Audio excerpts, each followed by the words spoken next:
Hi there, and welcome at Smelly Art. Have you heard these ones before? Oh, you're so talented, or you're so lucky to have the natural ability to draw or to build stuff or to paint or to write music.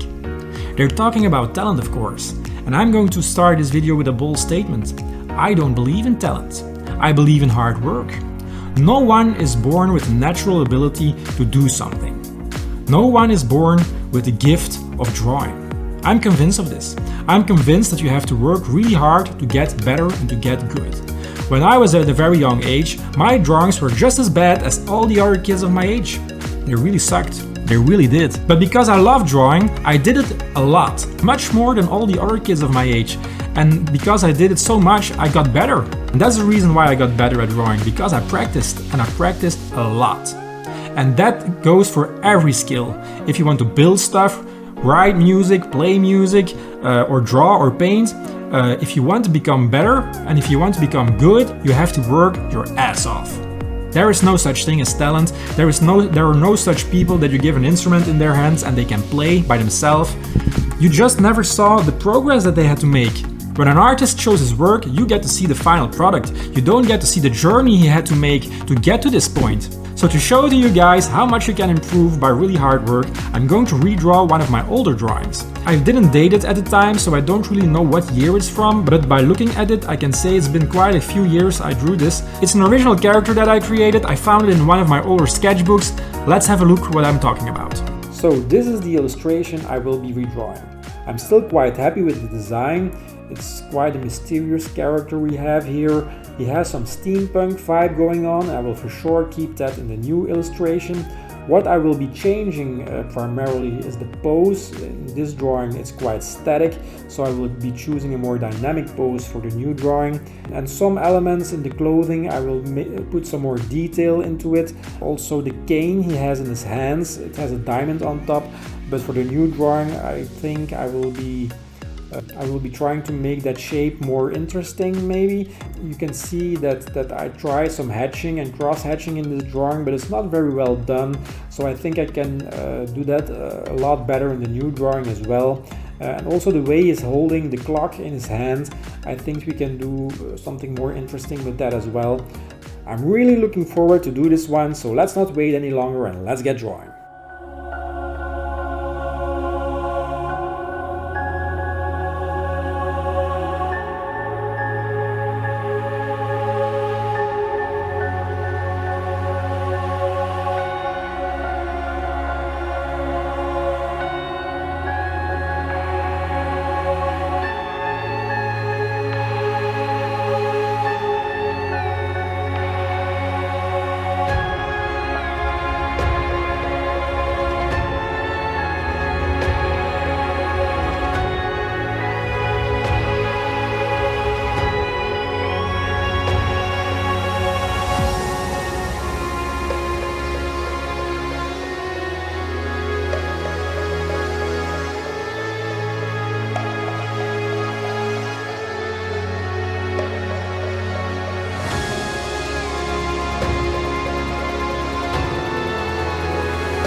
So that's it for this week. Did I really improve through the years? Did you really like the drawing I did now better than the one I did before? You can comment about that also in the comment section. I hope you liked this video. If you did, hit the like button, subscribe if you aren't already, and hit the bell to be notified when I put up new videos. And if you know somebody in your surroundings, a family member or a friend who would like this kind of videos as well, please don't hesitate to share. So that wraps up this video. We will see each other again next Friday. Bye!